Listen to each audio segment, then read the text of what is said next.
Magandang umaga sa inyo mga kapuntos na nakantabay dyan sa ating YouTube channel natin sa bawat episode na ating ina-upload. Naway tangkilikin po ninyo.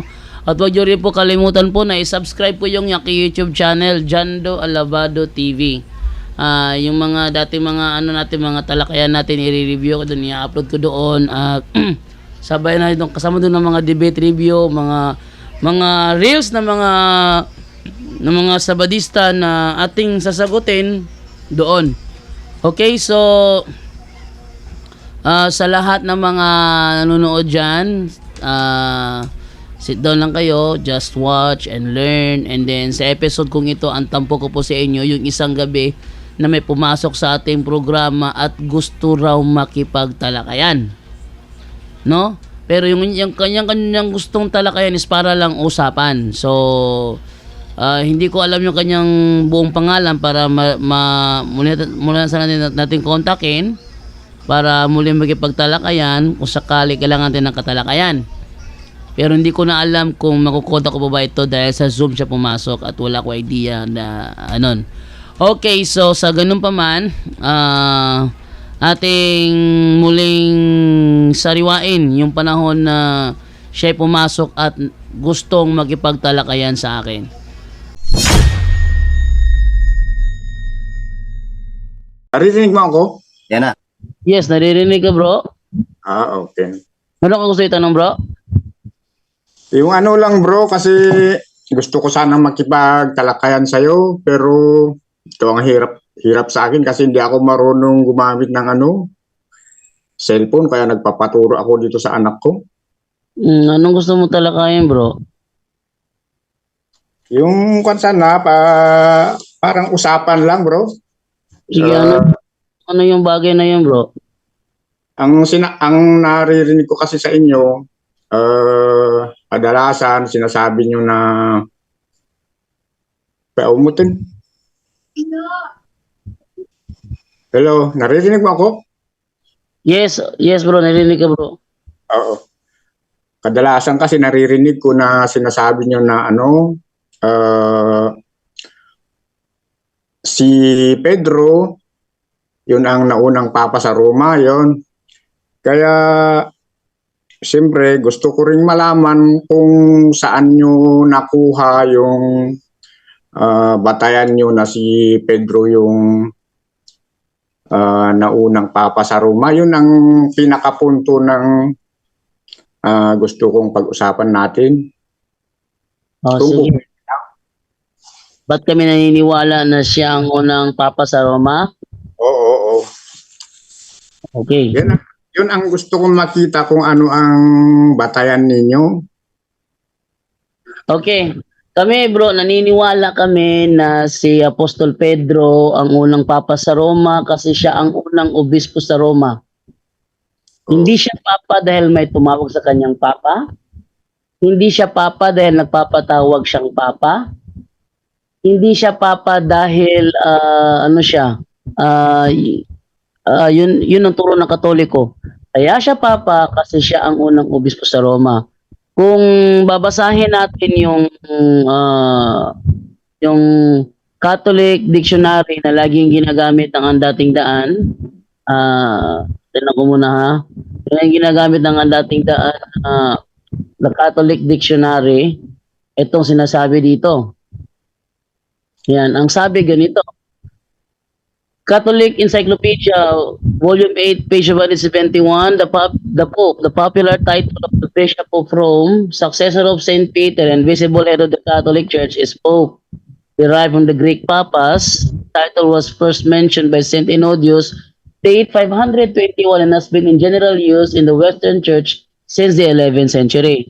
So yung Pope ay popular title of the Bishop of Rome. Ngayon, sino ba ang first Bishop of Rome? So mas maganda alamin natin kung sino ba ang first Bishop of Rome para search ko muna ito ha. Who is the first Bishop of Rome? Sargento. Yes. Yun nga ang ano, kasi kung history sa akin, mas gusto kong paniwalaan yung may batayan sa Biblia. Kahit hindi letra por letra, kung sa diwa. Okay. Kasi So, yan nga ang hinahanap ko, dapat Brother Jendo, yes. interruption. sa Biblia, Pwede ba dapat malaman anong reliyon niya, anong siktasin? Bro, anong salita ka bro? Bago kita sagutin bro. yan nga ang gusto kong patunayan, di ba dapat tayo ay naniniwala sa Biblia. Bro, So, anong sekta ka bro? Ay dati akong sir, dati akong galing ako sa Assemblies of the Firstborn. Ngayon ano ka bro? Ay sa ngayon hindi na ako pumapasok sa relihiyon, bro. So wala ka ng relihiyon ngayon? Wala. Okay, maganda yan. Maaari bang ma-open mo yung camera bro? Kasi kanina pa ako nag-ask to start video para naman makita ka namin. Ay, di ko nga alam kung anong pipindutin ko dito eh. I-click mo lang yan bro na lumalabas na accept mo lang yung aking request to start video. Taga-Bicol ka rin bro? Hindi bro, kaya medyo hirap din ako magtagalog kasi Ilocano. Ilocano. Si Brother Juban pala sana, Brother Jando, no? Ilocano. So, Sige po. okay. Okay ha, ito ilabas ko kung sino ang unang Bishop of Rome. Ito, ang sabi dito, ganito. Kami bro, unang-una kami mga Katoliko, hindi kami Bible alone kasi hindi naman lahat ng katotohanan sinasabi ng Biblia. Mga katotohanan din na nasabi ng Biblia, pero kung pagpapatayin natin ng ang biblical na batayan, kung si Apostol Pedro pa ang unang bishop sa Roma, yes, eto, unang-una basahin ko yung yung nakapunta siya, teka, sino to? Sino tumatawag? Wait lang muna ha, huwag mo na tawag ha. May sinasagot pa ako ha. Okay. First bishop, sa amin, si San Pedro, nakapunta siya sa Roma. Unang Pedro 5:13 sa The Living Bible, ito ating mababasa. Unang Pedro 5:13, ganito ang ating mababasa.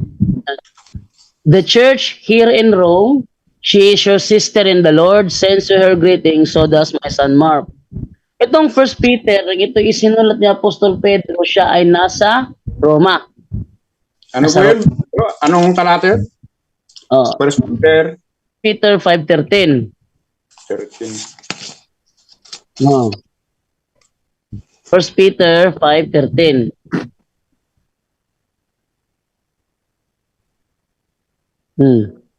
Okay na, nakita mo na? Oo. Yung nangungumusta? Oo. Oo. Ano, okay ka na?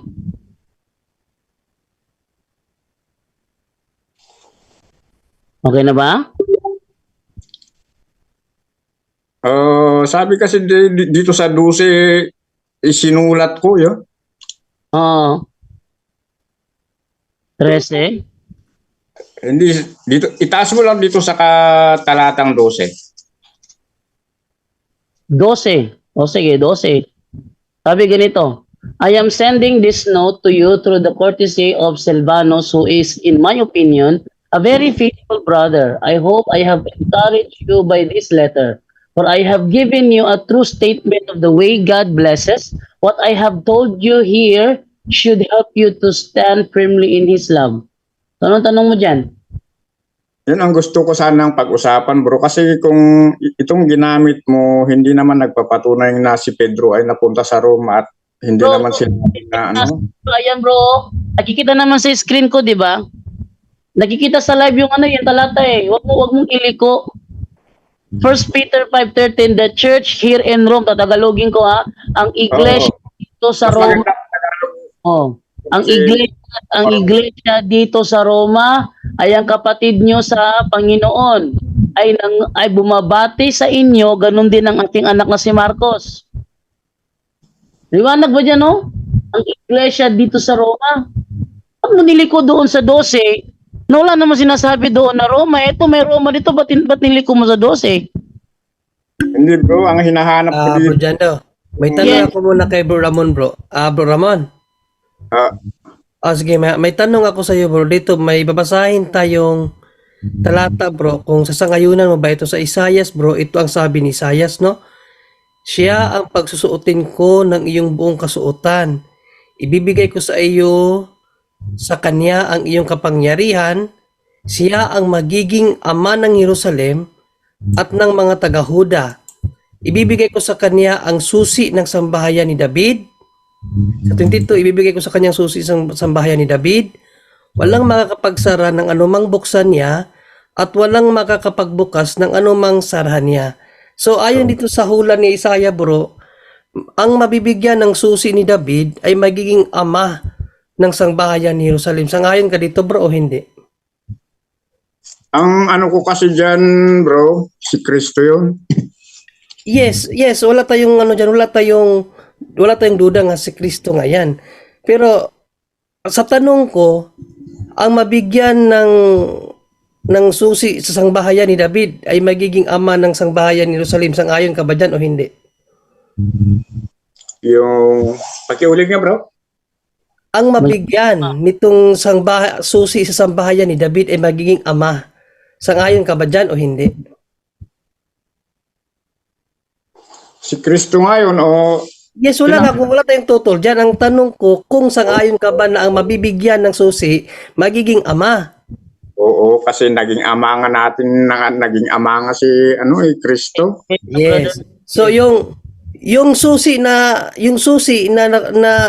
pinangahawakan ni Kristo, ibinigay ba niya yan sa iba o wala? Siguro baka ang gusto mong palabasin yung Mateo Oh 16. yes, yan kasi yan ang konteksto niyan. Kaya nga siya ang unang ama ng sangbahayan ni David o ni Panginoon sa Kristo, kasi ang susi na yan ibinigay niya kay Pedro. Alam mo naman pala ang talata, tinatanong mo pa. Hindi lang naman. Kalinaw naman dyan, kapatid, na sa Mateo 16:18, yung susi na yan ibinigay niya kay Pedro. Di ba? Mababasa naman dyan, at sinasabi ko sa iyo, ikaw ay Pedro, at sa ibabaw ng batong ito ay itatayo ko sa iyong iglesia, ang aking iglesia, at ang pintuan ng daigdig ng mga patay ay hindi magtatagumpay laban sa kanya. Ibibigay ko sa iyo ang mga susi. Kaya nga, ibinili niya kay Pedro ang susi kasi nga babalik na aakyat na siya sa langit. Oo. Ayun. Bro, alam mo sa binasa ni John Ray na binigay ni Kristo ang susi kay Apostol Pedro? Oo, sang-ayon ako doon. Okay, so pag sangayon mo niyan, sangayon ka rin ba doon sa Isayas, sa hula ni Isayas, na ang makakatanggap ng susi ni David ay magiging ama? Pero hindi si Pedro ang sinasabi Ay, doon. binigay na nga kay Pedro eh. Binigay na nga kay Apostol Pedro, bro eh. May pagkakaiba kasi yung Wala pagkakaiba yan, kasi wala Wait. pagkakaiba. Wait lang ba na John Ray, klaruhin lang muna ako dito ha. Sige. Ang susi ni David, binigay ka. Sabi mo, ang katuparan noon si Kristo. Ang Oo. binigyan ng susi, magiging ama. Sumang-ayon ka doon. Tapos si Kristo, naging ama natin, sumang-ayon ka rin doon. Ang Oo. tanong doon, yung susing ibinigay kay Kristo, binigay pa niya kay Apostol Pedro o hindi? apostol, sino si Apostol Pedro?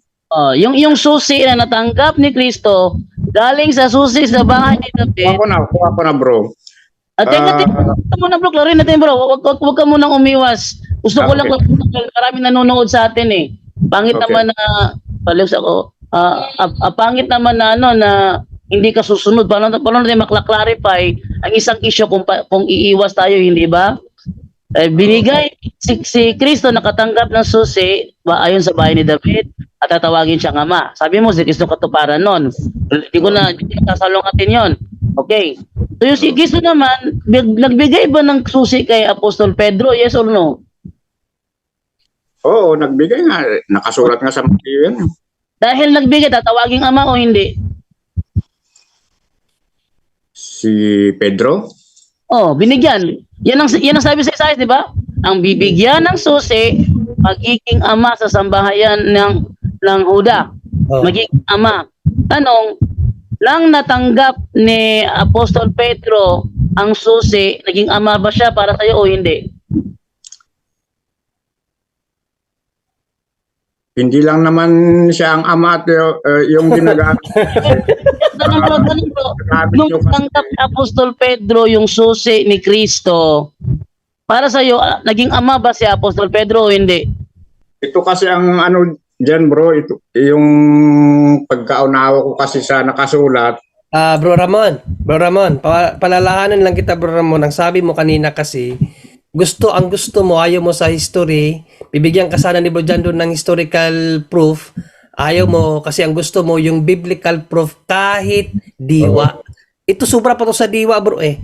No, kasi papaunawa ko sa'yo, unang-una bro, ang sabi sa hula ni Isaias, tatawaging ama, no? Tatawaging ama, ayan no, magiging ama siya sa taga-Jerusalem at ng mga taga-Huda, ang bawat mabibigyan ng susi sa sambahayan ni David.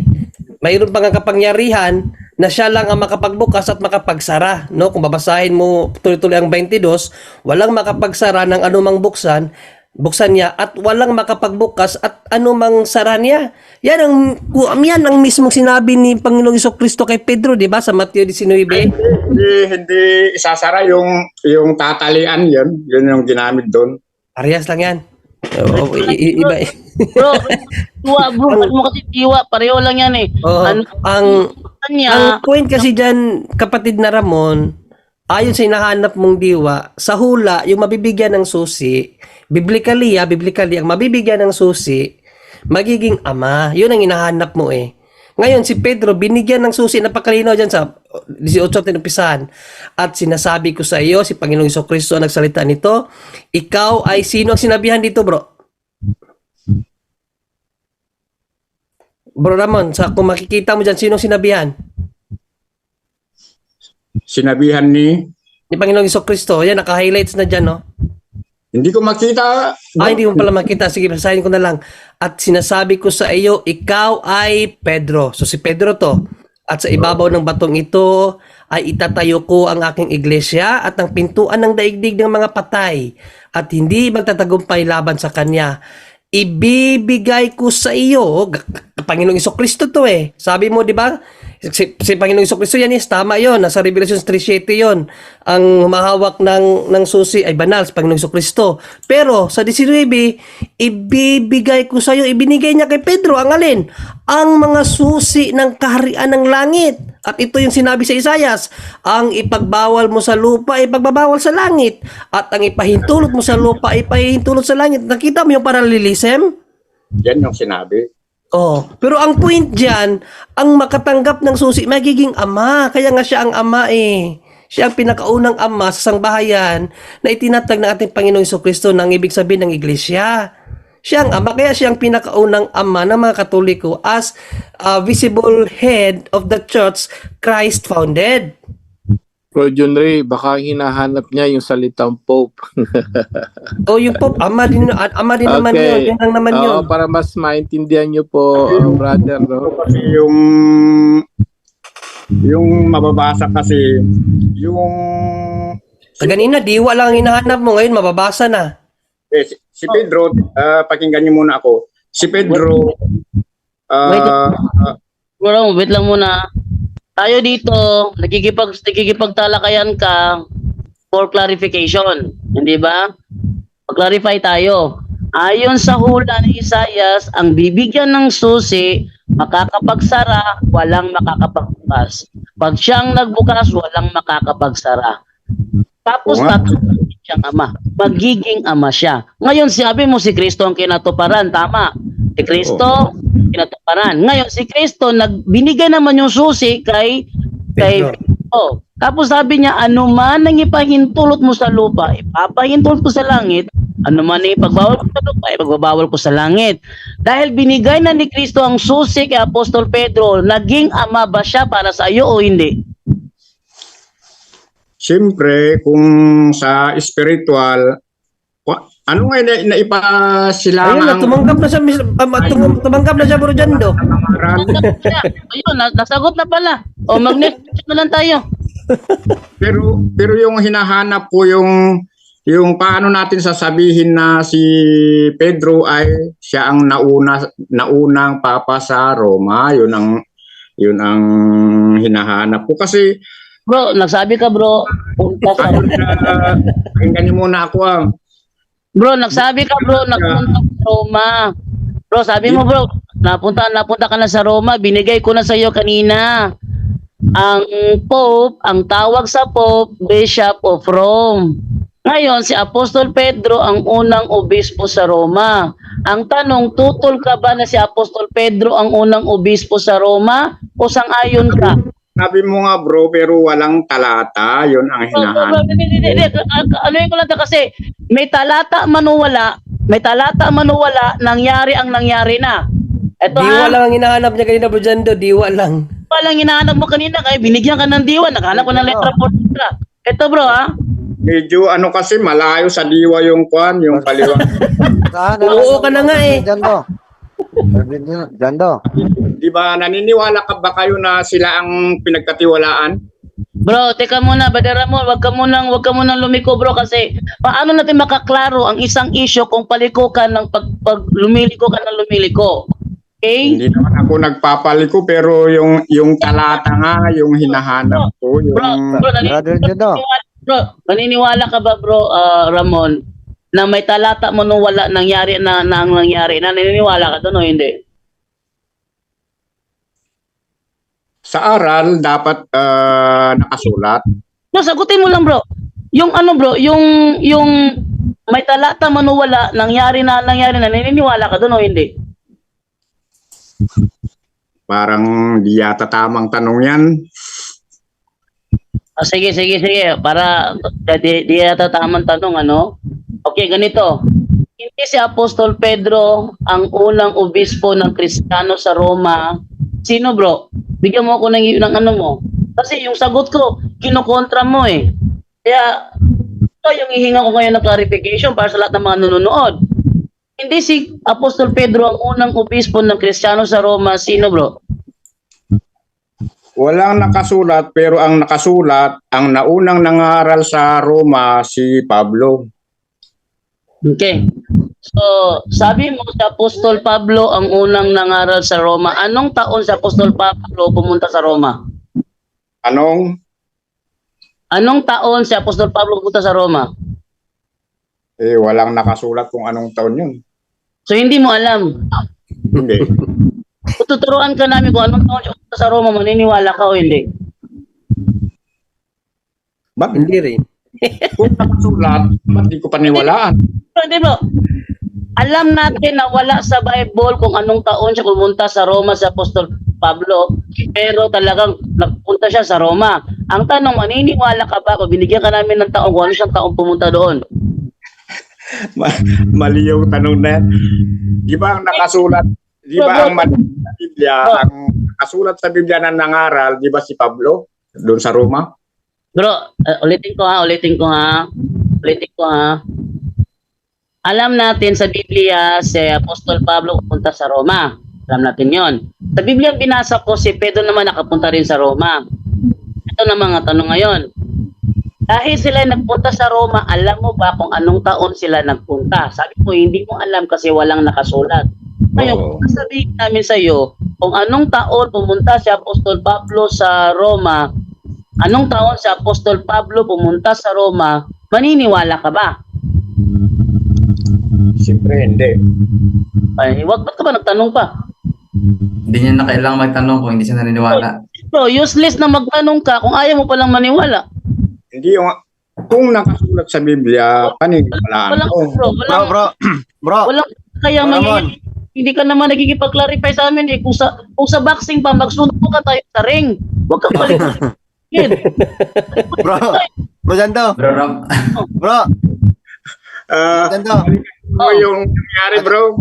Ganito, Bro Ramon. Hindi tayo nag-usap Bro Ramon. ng kung anong gagawin tapos napunta tayo agad sa ano parang Bro, may isang tanong lang ako sa iyo, bro. Pwede po ba? Bro Ramon. Oh, okay. Okay. So ito po ay a very simple question lang po, Bro Ramon, sa ano. Dahil sabi mo kasi kapag hindi mabasa sa Biblia ay ibig sabihin hindi ka maniniwala. Tama po ba yung narinig ko? Hindi naman lahat kasi kaya Bro, nga ano lang? So ibig sabihin clarification, ibig sabihin naniniwala ka kahit hindi nasulat sa Biblia. pero kung Bro, kahit naniniwala ka ba kahit hindi nasulat sa Biblia o lahat ng pinaniniwalaan mo kailangan nasulat sa Biblia? sinabi ko nga kung mauunawa sa diwa, Sa diwa. maniniwala. So ibig sabihin pala yung petsa hindi yan naayon sa diwa. Yung date. Wait lang, brother, ano ha? Brother Romel ha? May kaklaruin lang ako to sa kanya kasi sa tikita ko na umiiwas siya dito eh. Bro, itong binasa ko bro, unang Pedro 5:13. Sinong nagsulat ng unang Pedro? Sagutin mo, brother Ramon. Unang Pedro? Sulat niyan. Siyempre si Pedro. Apostol Kala ko Pedro. hindi pala si Pedro. Sabi niya Apostol Pedro, ang iglesia dito sa Roma. Nasaan siya nang isulat niya ang Peter?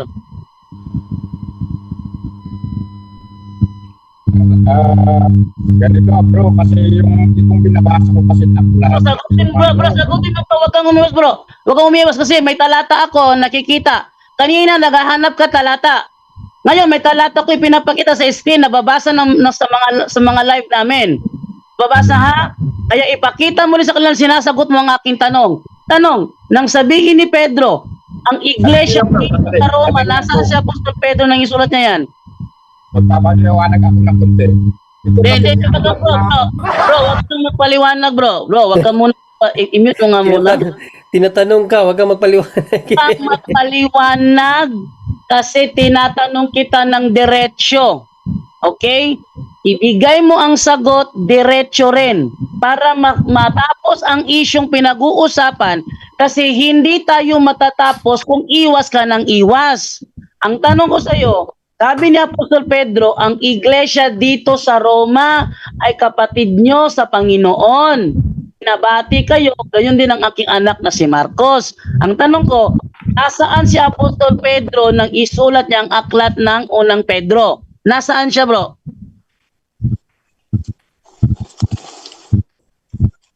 Ang sabi kasi dito, nangungumusta si Pedro doon sa Roma. Bro, sagutin mo bro ha. Ano ang here para sa iyo? H-E-R-E. Ano ang here para sa iyo? Ano ang Tagalog ng here?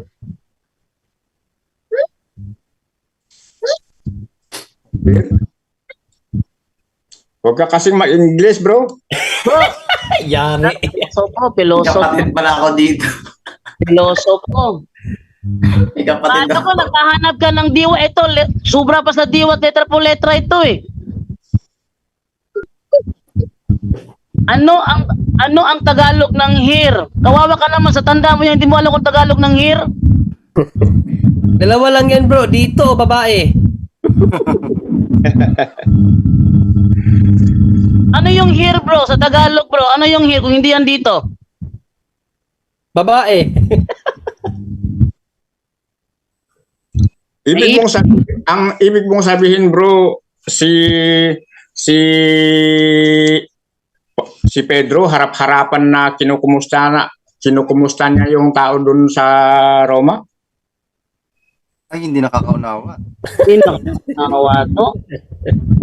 Naghahanap ng diwa, hindi pala makaunawa. Pedro, nasa Roma nang sabihin niya ito. Ang iglesia dito sa Roma, sangayon ka ba sa binabasa ko rito o tutol ka?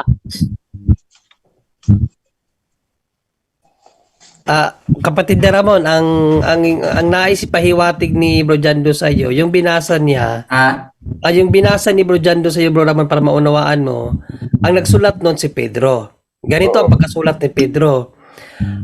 Ang kapatid ninyo dito sa Roma. So nung sinulat ni San Pedro, inako niya na siya ay nasa Roma kasi nga ang kapatid niyo dito Siya ang nagsulat eh. Hindi mo naman pwedeng sabihin ikaw nagsulat tapos wala ka doon. Sabihin mong dito tapos wala ka doon. Illogical yun. Kaya nga, ang kapatid nyo dito, ibig sabihin nandun siya sa Roma kapatid. Si Pedro na nagsulat ng First Peter, nandun sa Roma. Kaya nga, ang kapatid nyo dito sa Roma ay nangangamusta sa inyo at ang inyong anak, at ang inyong kapatid na si Mark, na aking anak, tinawag niyang anak si Mark. So ano siya ni Mark? Kung si Mark, hindi niya tunay na anak din si Mark eh. Pero tinawag ni Pedro na anak sa pananampalataya. So dahil anak niya sa pananampalataya si Mark, ano si Pedro bro? Father. Tatay. Oh, ama sa pananampalataya, tama? Oo, oo. Oh, so nasagot na yung sagot tanong mo. Hindi nga. Ama nga, pero hindi lang naman siya ang ama. Kagaya Kahit pa marami bro, hindi yan ang argument mo. Ang argument mo, kung saan mababasa na si Pedro ay ama. Hindi mo argument kung ilan ang ama. So, ibang topic yun. Sa argument mo lang tayo mag-focus kung si Pedro ba ay ama, saan mababasa. Inako mo na ngayon, so tanggapin mo na yan. Natalo ka sa gabing ito. Kahit hindi to debate. Pero yung ginamit nyo dahil sinabi niyang dito, ibig bang sabihin na siya na yung unang papa? Ganon kasi yung pinapalabas. Ay, ibang argument din yan. Ang kinaklaro lang namin muna dito bro, bago natin yan takbuhan kung siya bang una. So sangayon ka na ama din siya sa pananampalataya. Oo. O susangayon ka na doon. Oo. Okay. So, dahil siya ang una, sangayon ka, dahil ama si Pedro, sangayon ka ba na yung ibang mga kasama niya mga apostol, mga ama din yon? Oo. Okay, sige. Para patunayan ko sa iyo na siya ang una ha. Basahin ko kung sino ang unang ama dito ayon sa Biblia.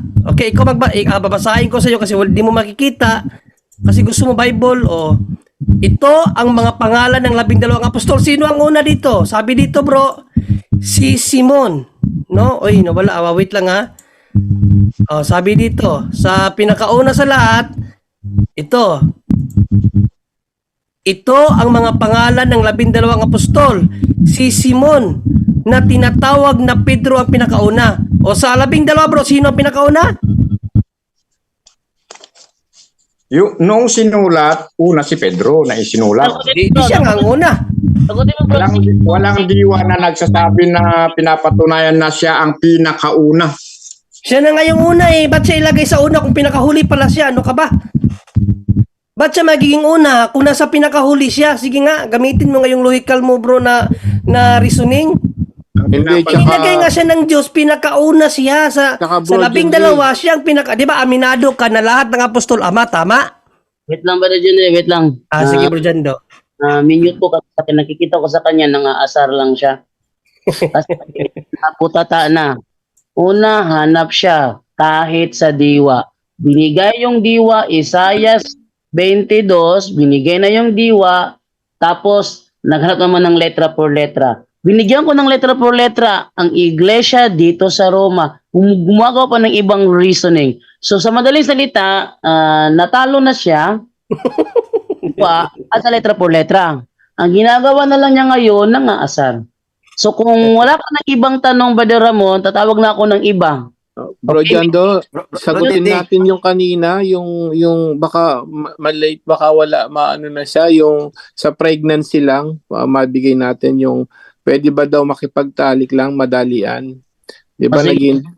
naghihintay ng sagot? So yan, sa mga nakikinig ngayon, good news sa inyo, mga brothers. So sabi rito,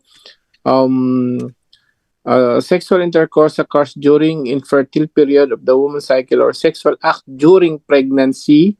Ayan, no? So, sabi rito, isinyortcut na natin, therefore, it is morally licit. Ano yung morally licit? Accepted. Okay, Legal. so, legal po yon, tanggap na simbahan yan, pero, depende sa sitwasyon ng no? Halimbawa, yung kung may sakit yung asawa, yung madaling ma-miscarriage o madali siyang hindi i-check niyo sa doktor. But during pregnancy, ayan, good news sa mga kahit buntis po siya, hindi makakaapekto sa bata yon. Tanggap ng po simbahan yon, hindi yung kasalanan. So, yun, pwede po, ano. Pero, may mga risk sa mga, may risk, may delikado na baka ma-miscarriage siya o maano, ipasuri niyo sa doktor kung hanggang kailan, ilang months siyang pwedeng galawin. But ang tanong niya, habang buntis siya, pwede bang galawin? Yes po, sabi ng simbahan. It is morally licit or it is morally legal or accepted by the church. No? Wala pong problema, kapatid, no? Kasi nandun na kasi yung procreation, may bata na. So pwede daw galawin yon unless, no, yung may mga risk o may delikadong may mga kasi nagbubuntis na delikado kapag nagtatalik na. Yun, medyo ipasuri niya, sa doktor niya na itanong yun kung safe pa siyang galawin, no? Ang doktor na makapagsabi nun. Pero dun sa tanong mo, kasalanan, no? Hindi po kasalanan, kapatid, na galawin ang buntis ayon sa simbahan. Yun po, kapatid. At Okay. saka, Bajando, wait lang. Isa lang, bro. Siya pala ito, yung ano, Bajando. Ramon Busagna Tukiad. Yes, Bajando. Oh. Dagdagan ko lang doon kay Bro Angel kasi yung sa amin din na kinonfirm ko rin yan sa ano dito. Tama yun, no? Ano lang, with love and respect din. Kinakailangan yung partner mo ay ano rin siya, gusto din niya, hindi yung ikaw lang ang may gusto. So with love and respect at ingat lang na wag tamaan yung ulo ng bata. Hindi, tsaka siyempre depende rin kung buntis na yan, marami nang nararamdaman yan, no? So, yung respect and love na baka hindi na siya pwede o masama na pa kanila sa pagbubuntis, galaw ka pa ng galaw sa kanya. So, isa yon na pwede i-consider natin. Pero kung sinful hindi naman. Chinyek ko nga kung may delikado ba sa bata. Sabi dito na research ko, walang connected daw kasi malayo yung ano ng womb kaysa dun sa puwerta ng babae. So, wala naman daw epekto sa bata yon, yung halimbawa nagtalik. So, wala naman epekto, kaya lang, yun nga, with love and respect, sabi nga ni Father na kailangan yung, siyempre, intindihin mo yung sitwasyon niya, iba na yung mararamdaman nung buntis na babae kaysa dun sa wala siyang anak o wala siyang dinadala kapag nagtatalik. So kung medyo masama pakiramdam niya, wag naman pilitin. Pero dun sa kasalanan yun, hindi po, with love and respect pa rin, tama. Yun po, kapatid. Okay, so siya pala itong Ramon Busagna Tukiad Sr. Sabi niya, Ay, siya pala yan! sabi niya, paano punto para magipag-aral sa inyo? Nagipag-aral. Sinagot naman yung tanong niya. Ayaw lang niya tanggapin. So, yan pala yung ano, Bro Jando, yung pilit na kinukontak natin noong nakaraang araw. So ano siya? Pakunwari lang itong sinasabi niya para makipag-aral. Kasi yung tanong niya sa diwa, nasagot na. Sa letra por letra, nasagot na rin. Sobra pa sa diwa yung binigay natin, ayaw tanggapin. Gagawa ng ibang lusot. So hindi ka nakikipag-aral sa amin, bro. Ha? Gusto mo lang mang-asar eh. Ang gusto kong paksa bakit kayo hindi Bible alone? Kasi maraming mga katotohanan sa mundo, hindi na sinulat ng Bible, kaya hindi kami Bible alone. Yan ha. Sabi niya, wala tayong dapat pag-usapan. At saka, Bro Jando, nakakapagtaka siya, ba't naniniwala pa siya sa Bible? Wala na siya sa relihiyon, pang-relihiyon ngayon, sabi niya kanina. Yun na nga. Kaya, Brother Ramon, sa madaling salita, kahit mag-deny-denial ka pa dyan, maraming nanonood, nabutata ka sa diwa at sa letra por letra ang mabasa, nabutata ka doon. Kung meron ka pang ibang tanong, itanong mo na. Kung wala, lipat ako sa iba. Okay? Ramon, nasampulan ka na tuloy. Sige, huwag ka mang-asar. Hindi ito lugar para sa asaran. Sige, mag-unmute ka. Paramdam mo sa amin na magaling ka, bro. Hindi yung parang pinapakita mo sirado isip mo. Sige na. Ramon, mag-unmute ka, Ramon. Ayaw mo na mag-unmute? Okay lang, ayaw mo na mag-unmute. Lipat ako sa iba. Last question na lang. Ayaw na niya mag-unmute. Nabutata. Dito tayo Bitagam. Nagtanda na. Oo. Makipag-aral ka sa amin, dapat bukas ang isip mo. Kasi kahit sa diwa, may sa diwa. Binigyan ka ng diwa, ayaw mong tanggapin, liko ka pa rin. Saka, binigay na natin yung, siya lang ang binigyan na susi. Kaya lang binigyan Sa lahat ng mga apostol, sabi niya, paano nalaman siya nga yung una, siya yung ganito.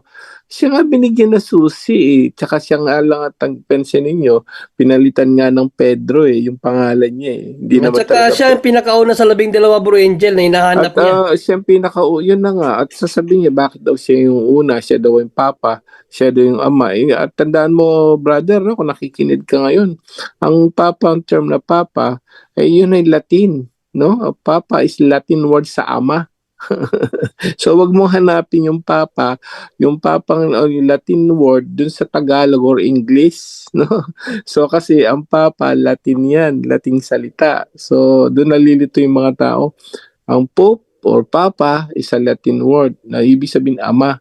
Biblically, binibigyan na susi, pinapangalanan ng ama ang pananampalataya.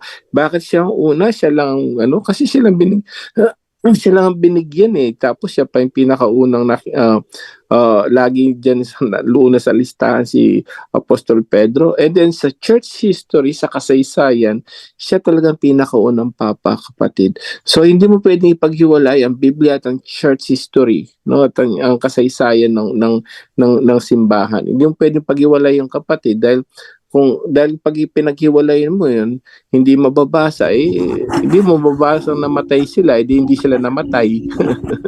So kung hindi gusto mo letra por letra, paano yan? Hindi mo naman mababasa na pinatay sila.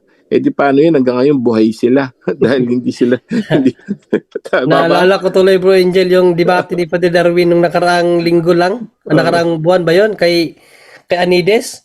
Sabi ni Archie na hindi totoo yan kasi wala sa Biblia, sabi ni Padre Darwin.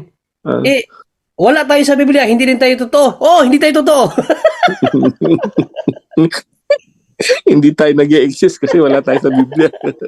Napansin ko yung huling hirit niya, sabi niya, dahil ba dyan naging papa si Pedro? Dahil ba dyan naging papa si Pedro? Sinagot ko na kanina, hindi siya naging papa dahil tinawag siyang papa? Hindi siya naging papa dahil nagpatawag siyang papa. Hindi siya papa dahil sa turo ng Katoliko na papa siya. Naging papa siya dahil siya ang unang obispo sa Roma. Tanggapin man yan o hindi ni Ramon, nangyari na ang nangyari na. Kaya sabi ko nga sa kanya kanina, naniniwala ka ba na may talata man o wala, nangyari na ang nangyari na? Sabi niya, ang layo niyan, ang layo. Kung malayo, bakit yan ang nasa reality? Bakit yan? List of popes natin, sino nangunguna? Apostol Pedro, tumututol ka, bigyan mo ako ng una. Sino ang unang papa? Kung hindi si Apostol Pedro. Ginawa ko siya kanina. Kung hindi si Apostol Pedro, ang unang obispo sa Roma, sino? Hindi naman nagbigay. Akala ko ba magkikipag-aral ka sa amin? Kung makikipagtalakayan ka for clarification of all things, na naniniwala kang mali kami at ikaw yung tama. Ang nakikita ngayon ng mga tao, ikaw ang sirado ang isip, kami ang tama rito. At Kasi, kapag sinabi mo mali, may tama. Ano yung tama? yung tama. Kung hindi pa si Pedro, ang unang obispo sino? sa Roma, sino ang unang obispo sa Roma? Magbigay ka ng ebidensya mo, hindi yung nakita ko, nakipag-asaran lang eh. Hanggang tutol ka, pero wala ka naman maibigay na tama sagot. Ayaw mo lang tanggapin. So, nangyari dito, kami pa rin ang nasa tama. Ikaw yung nakitaan ng mali. Wala kang magagawa dyan. Kaya nga sinasabi ko, ang punto por punto, ito lang ang programa na nag-iimbita sa mga sulpot na nagsasabing kami daw ang mali at sila yung tama. Patunayan nyo rito kami ang mali at kayo ang tama. O yan. Patunayan nyo, iniimbitahan ko lahat ng mga sulpot na nakikinig ngayon na naniniwalang kami ay mali at sila yung tama. Patunayan nyo ritong mali kami at patunayan nyo ritong tama kayo. Yan ha. Ino-open ko yan sa lahat ng mga nakakapanood. Lahat ng mga supporters, i-share nyo ito sa mga sulpot. Iparating nyo ito. Ang punto por punto nag-iimbita sa lahat ng sulpot na nagsasabing kami ang mali. Patunayan yung mali kami at patunayan ninyo yung tama kayo. Ano, Ramon? Pwede ba akong magtanong? Tanong nga naman ulit. Ano tanong mo? Tanong na lang, hindi, huwag na lang ako mga tuwiran itatanong. Talata. Maganda yan. Tanong mo, bro. Pa kayo sa sa unang Korinto 4:6. Naman. Korinto 4:6. Huwag higit sa mga bagay na nasusulat. Susulat. Ang tinutukoy dyan, bro, Old Testament. Old Testament, ano? Kasi nang isunulat ni Apostol Pablo ang unang Korinto, hindi pa bahagi ng Biblia ang unang Korinto. Hindi pa nga nasusulat ang aklat ng Apokalipsis nang sabihin ni Apostol Pablo, huwag hihigit sa mga bagay na nasusulat. Sa madaling salita, ang nakasulat ng isulat yan ni Apostol Pablo, ang unang Korinto 4:6, ay ang Old Testament lang. Huwag hihigit. Kung huwag hihigit, kasulat ng Old Testament, bakit tinatanggap ninyo ang New Testament? Tingnan nyo ang mga Judaism, hindi tinatanggap ang New Testament. Hindi, Bro Jando. Anong dinagdag namin sa unang Korinto? Anong dinagdag namin? Dinagdag. Anong dinagdag namin na ayon sa unang Korinto, ganito, wala pala sa Korinto. Anong dinagdag? Sige nga, magbigay ka na dinagdag namin ayon sa unang Korinto, ito nakalagay. Pero hindi naman pala. Alin po yung dinagdag namin? Mas sila pa ang Kung walang dagdag, sana hindi kayo nagpaliwanag. Hindi, ang tanong yung unang Korinto nga. Ano dinagdag na nga namin doon sa unang Korinto, may eksakto saan? Saan pa dinagdag namin? At saka, Bro Angel, ang pagpapaliwanag, kapatid, hindi iyan dagdag. Actually, ang nature talaga ng Bible, kapatid, pinapaliwanag yan. No? Babasahin ko sa'yo. Ang nature ng Bible, pinapaliwanag yan ng tamang magpapaliwanag. Iba yung nagdadagdag. Babasahin ko Kaya sa'yo. nga tinatanong ko siya, anong dinagdag natin sa unang Korinto. Wait, wala tuloy. Ang diwa ng kapatid ng Biblia, pinapaliwanag yan. Pero yun nga lang yung mga may otoridad ito. Binasa nila ang kautusan ng Diyos at isinalin ito sa kanilang wika at ipinaliwanag. May nagpapaliwanag, hindi yan pagdadagdag. Kapag nagpapaliwanag ka, hindi yan pagdadagdag, kapatid. Iba yung nagdagdag sa nagpapaliwanag. Okay ba, kapatid? Na Ramon? Tsaka inuulit mo, ha? Pwede ba akong sumagot? Sabi mo, magtanong ka lang. Tanong ka lang. At saka ito pa, ulit ko nga, Itong tanong, ako'y nakasulatan sa unang Korinto 4:6 ay ang lumang tipan lamang. Next question.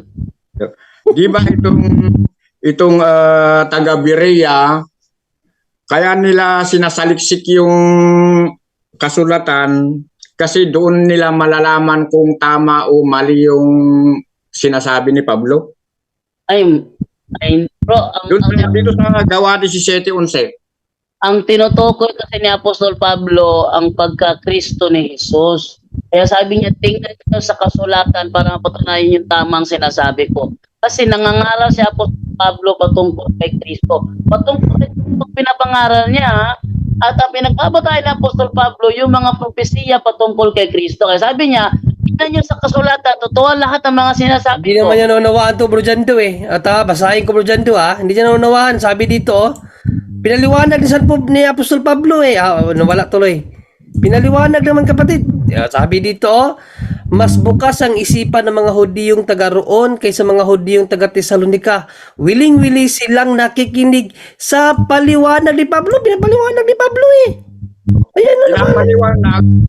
Kaya nga sinasaliksik yung mga taga Berea. Paliwanag ni San Pablo, sabi mo, ba't kami nagpapaliwanag? Ginamit mo ang 17:11.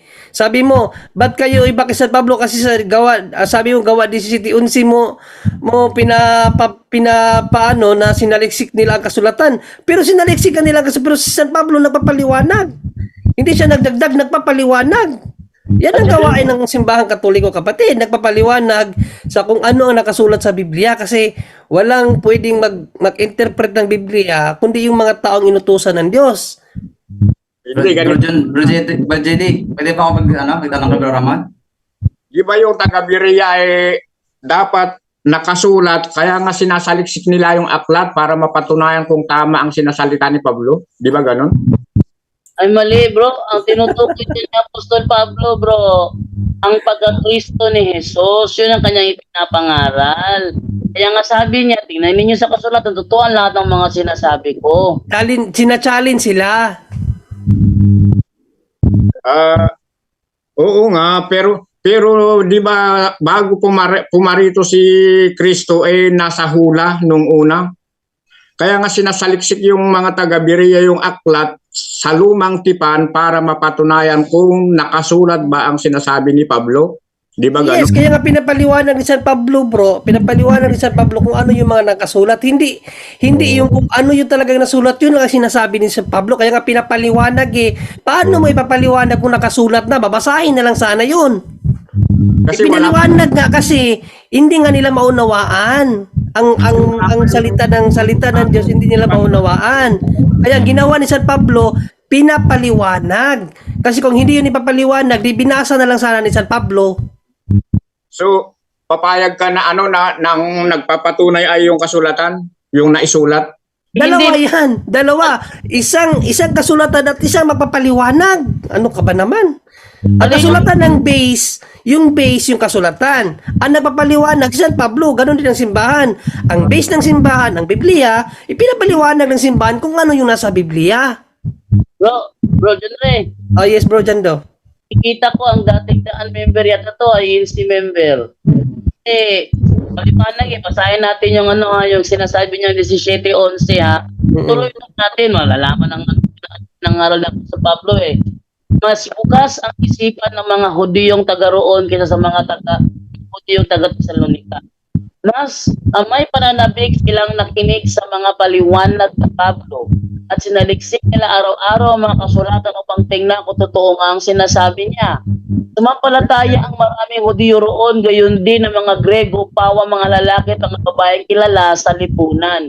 Subalit nang mabalitaan ng mga Hudiyo sa Tesalonika na pinapangaral din ni Pablo sa Berea ang salita ng Diyos, sila'y nagpunta roon at sinusulan ng taong bayan upang gumawa ng gulo. Ano ba ang pinapangaral ni Apostol Pablo? 18:4. Tuwing araw ng Sabat, si Pablo ay nakikipagpaliwanagan sa mga sinagoga at sinisikap niyang mahikayat sa pananampalataya ang lahat, maging Gamit ng Hudyo kasulatan. o Grego. Ano yung pinapangaral niya? 28. Sapagkat nataig niya ang mga Hudiyo sa kanilang pagkatalo sa harap ng mata sa pamamagitan ng mga kasulatan ay pinatunayan niyang si Jesus ang Kristo. Kaya nga sabi ko kanina, ang pinapangaral ni Apostol Pablo, ang pagka-Kristo ni Jesus. Hindi ito gaya ng unawan ng ang dating daan na kailangan pag ikaw nagpuro, mababasa sa kasulatan. Mali yun. Kaya nga pinapaliwanag ko dyan, Joey, kasi nga, kapatid na Ramon, kapag sinabing pinaliwanag, ibig sabihin, hindi yan nakasulat letra, kasi nga pinapaliwanag. Kasi kung nakalitra yan, hindi na yan ipapaliwanag, sasabihin na lang yan na binasa. Bro, Jando. Oh, buta. Mag-leave na ako. Magsundo pa po ako sa aking bata, aking anak pala. Nandun sa, naka-duty sa hospital. Pero, konting comment lang, hindi na kailangan magpaliwanag, pero yung paliwanag natin, mayroon siyang sariling paliwanag rin. Siya mismo, may sarili siya paliwanag. So, sabi niya, hindi na kailangan magpaliwanag, pero siya may sariling paliwanag, personal interpretation niya So, yun lang, brother. Maraming salamat at sa lahat na kasabay-bay sa aking channel. Sorry po ha, mag-out mo ako ng una. Nagsundo pa po ako sa aking anak naka-duty sa hospital. Maraming salamat. God bless us all. Good night po sa lahat. Ang tanong ko, bro, pwede pa? Last na lang. Bro, Ano yan ba rin dyan? Brother Ramon, tama ba yung narinig ko kanina? Sabi mo hindi kailangang ipaliwanag yung nasa Biblia? Yung sinulat ng mga apostol, hindi na. Okay, bro. Ang ang ano ka bro, no, ganito na lang siguro. Kung hindi kailangan ipaliwanag, so ibig sabihin literal po itong nakasulat sa Marcos 9:43. Ay, hindi. Si Jesus kasi ang nagsasalita doon. So kailangan ipaliwanag. Oo. Ayun, kailangan ipaliwanag. Pero magmula sa aklat ng gawa hanggang sa aklat ng Judas, lahat yun paliwanag. Ayun na bro, okay na bro. Kasi kailangan pa rin ng paliwanag lahat na nakasulat sa Biblia. Sinabi mo na Di kanina. ba, bakit si San Juan sabi niya na ipapaliwanag niya yung dapat ng isusulat? San Juan? Oh, sa Apostol Juan sa kanyang sulat na marami pa sana akong ipapahayag na isusulat pero sasabihin ko na lang diyan sa inyo pag nagkita tayo. Wala na tayong magagawa doon. Kagaya yung ano. Sige, next Kagaya question. yung Okay, next question. Ano natin magagawa doon? kagaya yung ano. Paano natin hilapin itong ano? Yung pahayag kabanata 10 talatang 4. Paano natin malalaman 'to eh? Hindi nga naisulat eh. Asan doon yung tatlong kulog? Yung pitong kulog? Oo. Hindi nga sinulat kaya wala tayong magagawa doon eh. Ay, so, talagang wala ka mapapaliwanag doon kasi ayaw nga isulat. Pero may mga sulat naman na kailangan mong ipaliwanag. Halimbawa, lang nga, yung ano, yung sinabi ni Cristo sa Juan 21:17. Sabi niya, mamamatay si Pedro kung saan niliwalhati niya ang kanyang Panginoon at iuunat niya ang kanyang mga kamay. Ang tanong, anong paraan namatay si Apostol Pedro? Wala nang sagot ang Biblia doon eh. Anong talata yun, bro? Nasa 1:21, wala nang sagot ang Biblia doon. Sabi ng ganito, 21:18 ng Juan. Sabi ganito, pagkatandaan mo noong bata ka pa, ikaw ay ang nagbihis sa sarili at pumunta ka kung saan gusto. Ngunit pagtanda mo, iuunat mo ang iyong mga kamay at iba ang magbihis sa iyo at dadaling ka kung saan hindi mo gusto. Sinabi niya ito pag ipahiwatig kung paano mamamatay si Pedro at kung paano niya luluwalhatiin ang Diyos. Pagkatapos sinabi sa kanya ni Jesus, sumunod ka sa akin. Kahit sa ang talata ng Biblia, hindi pinaliwanag kung sa paanong paraan namatay si Apostol Pedro na niluluwalhati niya ang Diyos kung saan nakaunat ang kanyang mga kamay. Walang talata sa Biblia ang sagot yan. So paano yan, Bro Ramon? Hindi nakasulat kung paano namatay si Apostol Pedro o kung Hindi namatay namatay, siya. bro. Ibig Simple lang, sabihin hindi ba hindi namatay. na siya namatay? Yes. Bro Ramon, wala sa Biblia kung namatay si Apostol Pedro. So wala sa Biblia yun. Paano yun? Namatay si Pedro o hindi? Hindi naman tungkol sa paniniwala yan, yung pagkamatay niya. Hindi yun ang tanong. Ang tanong na. Ebidensya yan, yung talatang yan, Yeah.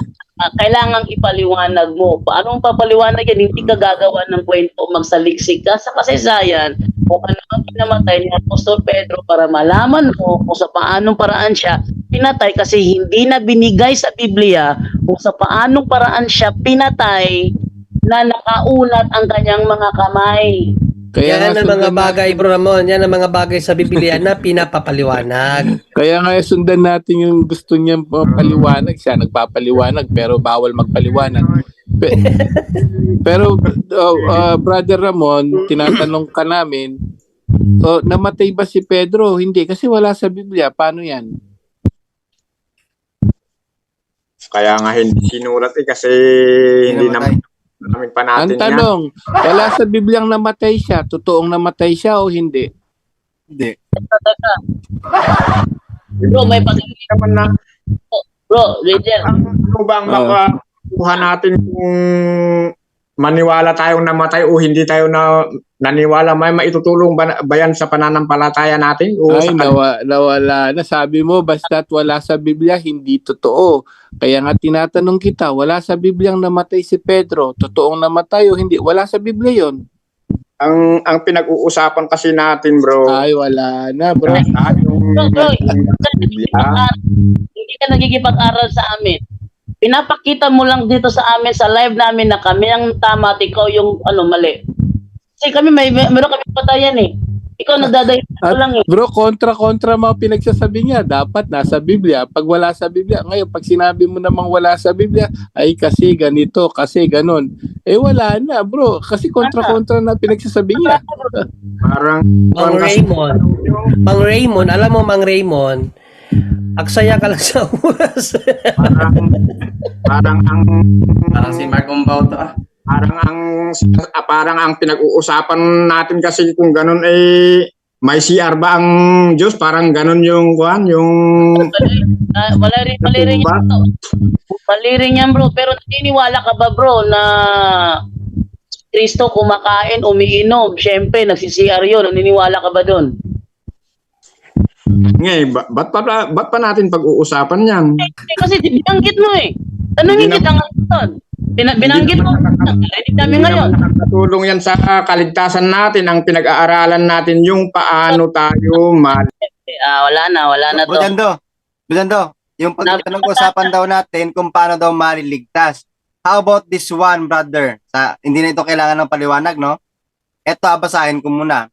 Sabi ni San Pablo sa mga taga-Pilipos 3:17-18, mga kapatid, tumulad kayo sa halimbawang ipinakita ko sa inyo. Pag-ukulan din ninyo ng pansin ang lahat ng sumusunod sa aming halimbawa. Tulad ng malimit kong sabihin sa inyo, at ngayon luhaang inuulit ko, marami ang namumuhay bilang mga kaaway ng krus ni Kristo. Brother, agree ka ba dito, Brother Ramon? No, Ramon, agree ka ba daw dyan? 10:80 na. Mag-unmute ka, bro. Bro Ramon, agree ka ba dito sa Filipos 3:17-18? Hindi na siya nag-ano. Sige. Kasi kanina pa pinipilit na kailangan daw may connection sa pananampalataya. How about this one? Tumutukoy na ito sa krus ng ating Panginoong Jesucristo. Connection ito sa pananampalataya. O ngayon. Kaaway ang wala pa ng palataya. O ngayon. Sige ngayon. Lumabas ka muna at tatanungin kita. Nandyan pa ba? Nandyan, brother, Romel, kaso ayaw na mag-unmute. Okay. At least nakita natin na yun pala, ang kaya niya lang lokohin ay ang sarili niya. Okay.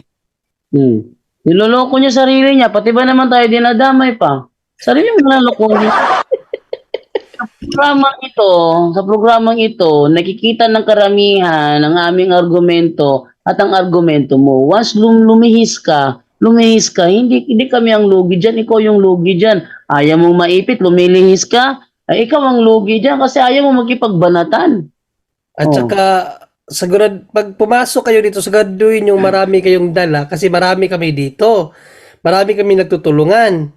Ikunta nyo sa isip nyo na isa lang, ay talagang hindi kayo mananalo dito kasi hindi namin masagot. May isa pa. No, may isa pa. Kaya dapat marami kayong alam din. Pag kayo napasok dito ng tanungan na marami kami, mahihirapan kayong pabulaanan ng katuruan ng simbahan kasi marami kami at wag na kayong mag-SDA kasi. Tignan nyo, paano na kayo magtanong, tama ba o hindi mali? Ano ba yung budando? Tama o hindi mali? Tama ang mali. Sabihin mo sa kanya, siguraduhin yung sinasabi mo na maging accurate ka, maging professional. Kasi sabi mo, si Apostol Pedro, walang mababasang papa siya. Pag walang mababasa, mali. Actually, Bro Angel, actually, lahat ng mga argumento niya, inako na niya eh. Kontra. Tapos, pag sinabi mo namang, paano yan? Wala sa Biblia namatay si Pedro. Kasi sabi niya, ay, hindi na mahalaga yun. Akala ko ba dapat nasa Biblia? Kanina sabi niya, hindi yan totoo kasi wala sa Biblia ang Papa si Pedro. Dapat nasa Biblia ang Papa si Pedro. Ganun ba? Pag tinanong mo naman yung wala sa Biblia, sasabihin niya, hindi naman mahalaga yun eh. Kontra. Sige na bro, magandang gabi na lang. Oo, Sige, magandang sa gabi na lang sa iyo, susunod na lang. kapatid na Raymond. Bukas ulit. Oh, Sa religion mo, bro. bukas ulit, bukas ulit. Ano si Bro Raymond? Kabalista? Oo. Okay, kung sawa, baka papasok ulit ako sa susunod na araw. Oo. Sana nga. Pagsahin ka, bro. Na ano, na talagang ganda yung bakbakan, hindi yung iwas. Ano religion niya, bro? At saka kung maaari bro, dyan daw, mapakita yung mukha, di Agnostic ba? siya, agnostic. Hindi ko alam pati na ganun palang mangyari. Hindi ko alam na marami ko wala akong haharapin.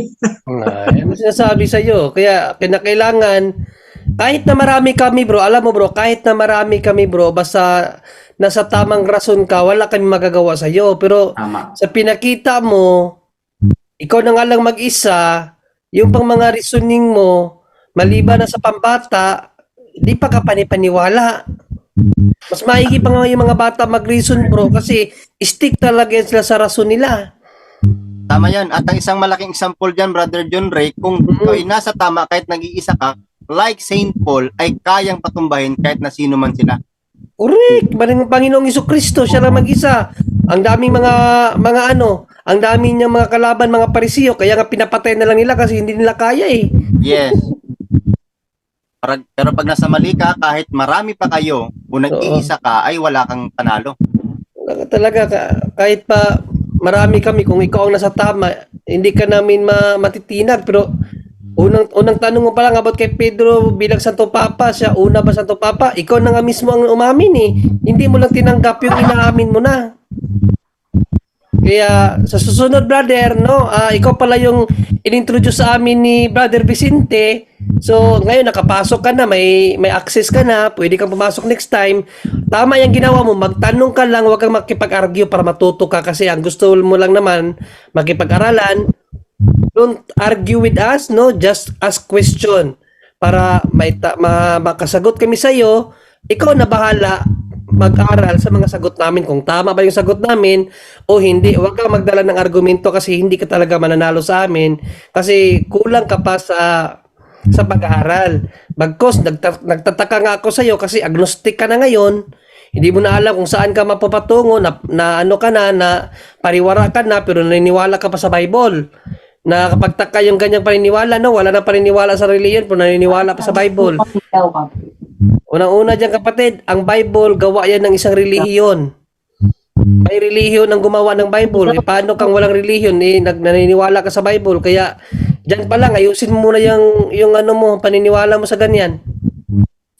At lastly bro, kung basta't paglimbawa may tinanong ka, pinaliwanag namin nasa Biblia, isang example yan si Pope, no? Pag sinabi mong tinanong mo, may mababasa, diwa, yes, meron kami lahat, mga batayan lahat dito. Ngayon, pag kinontra mo kapatid, sana naman, pag kinontra mo, halimbawa, hindi yan si Pope, hindi yan ang unang Pope, magbigay ka ng sino para sa'yo.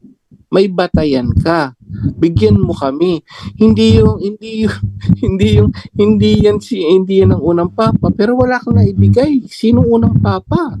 Hindi ako Wala naman eh. makapagay, bro. Sunod-sunod ang sagot eh. Paano ako makasasagot? Hindi, ibig sabihin namin, pag kinontra mo ang sagot, siguraduhin mo, mayroon kang isasagot na tama. Kung mali nga si Pope, ang unang papa namin, kanina ka pa namin tinatanong, kung hindi si Pope, Apostol Pedro ang unang Pope, sino yung unang papa? Wala ka namang maibigay eh. May sino nga, sinabi ba may mapapatunayan ka na si Apostol Pablo ay unang papa? Meron ka bang basihan? Wala naman eh. Kami may basihan, ang daming talata. Siya binigyan ng susi. Siya nasa Roma siya no sumulat.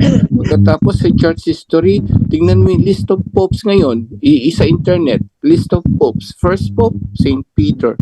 From Bible to church history books. Lahat ng mga church history books. Wala naman lilitaw diyan unang pope ng Roman Catholic Church si Saint Peter. Kontra ka ng kontra, wala ka naman maibigay ko sino. Kahit man lang isang talata ka man lang na si Paul lang kung sino man ang gusto mo, wala naman talata eh. Na siya ang unang papa eh. Wala. Hindi nga ako makasagot kasi sasagot sana ako, may magsasalita na O naman. sino nga, ibigay mo, sino batayan mo ngayon? Unang papa, maliban kay Apostle Pedro. Ayon sa Biblia ha? Saan? Sino? Brother Angel, Hmm. kasi kung pa siya tinanong, tutol ka na siya Pedro ang unang papa sa Roma, sino pa kung hindi siya? Ang sinagot ko sa akin, walang nakasulat. Paano masusolve yung kaso? Rosendo, Walang nakasulat. Rosendo, Oh, nagtaasan na ng placards dito, bro. ayun na nga. So, Matutulog na daw tayo. Oo na, gabi na. Magandang gabi na lang sa inyo, Good no? night everyone. God bless, Brad Ramon. Oh, good night. ang ginawa niya lang kasi kanina kasi is walang mabasa. Paano ngayon? Wala kang nabasa, kami may nabasa. So, paano ito nisusolve ngayon yan? Wala. So, nalugi pa rin siya kasi tayo may nabasa, siya walang nabasa. Ayaw mo lang tanggapin. Ano pa paniniwalaan? Yung ating mabasa, yung kanyang hindi mabasa. Alam nga namag yung kanya, gawa-gawa lang naman. Okay, so hanggang dito na lamang po tayo kasi 10:27 na, patulugin ko pa si Divine. Kaya hanggang dito na lamang po tayo sa mga hindi po nakaabot, si Lynn Placido Briones, tsaka si Elmer Bitonia, at tsaka si Techno Spark 6 Air. Kanina, El Shaddai to kanina. Naging Techno Spark.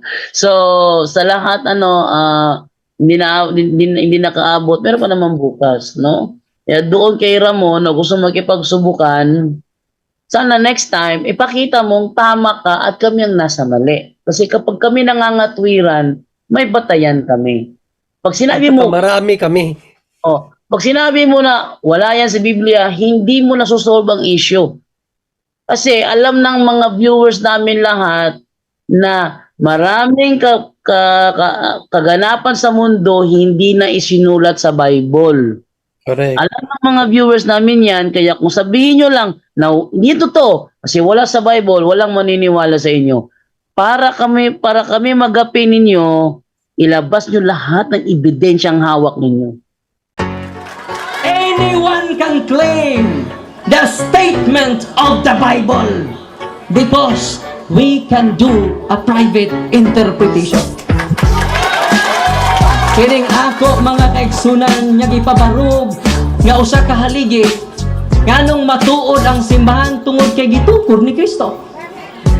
Dili tungod sa pagkamabasa, dili tungod sa karakter, dili tungod sa ngan, usara ang haligi nga kung gipabarog nganong nahimong tinuod ang simbahang Katoliko way laing rason tinukod sa atong Ginoong Hesukristo. Talakayan to, hindi bara-bara, katotohanan lang, walang palusot. Para sa mesa ng usapan, di kami nag-aaway. Puro talakayan, hindi banggayan ng patay malisay. Aral hinahimay, parang beats na nire-replay. Truth ang target namin, hindi hypo display. Bawat teksto sinisilip, context yan di pwedeng ipinipilit. Doctrine na solid, hindi fake, hindi boses ng Diyos, di namin gustong i-credit. Doktrina flow, hasal ng pag-iisip. Salita ng Diyos, yan ang aming inisip. Uhaw sa turo, kaya kami nagdidip. Sa talakayan, truth ang pinanghahawakan. Keep it! Doktrina flow, hindi ito laro. Pag-unaway tumatagos hanggang buto. Sa bawat linya, puso ang sumisigaw. Katotohanan lang, walang bawal, walang bawas raw. May tanong, sige lapag mo, let's go. Di kami takot sa debate na may respeto. Espiritu ang guide, parang beat na smooth ang tempo. Pag may liwanag, lahat ng shadow nagme-melo. Hindi kami nagmamarunong nag-aaral lang. Pag may gap sa mind, Diyos ang pumuno niyan. Ang Iglesia ng Diyos mula Espanya, papuntang Pilipinas. Dapat malinaw yan. Hindi kompetisyon, hindi kami nagrarime para lang manalo. Puso ang puhunan, hindi bara-bara ang palo. Truth ang goal, yan ang tunay na trono. Doktrina flow, hasal ng pag-iisip. Salita ng Diyos, yan ang aming inisip. Uhaw sa turo, kaya kami nagdidip. Sa talakayan, truth ang pinanghahahakan. Keep it, doktrina flow, hanggang dulo go. Liwanag ang bit-bit, hindi ego. Sa doktrinal na usapang totoo. The pillar and foundation of the kami ang truth bida. is and the Catholic Church is the church founded by Jesus Christ, then asay inyong pilion.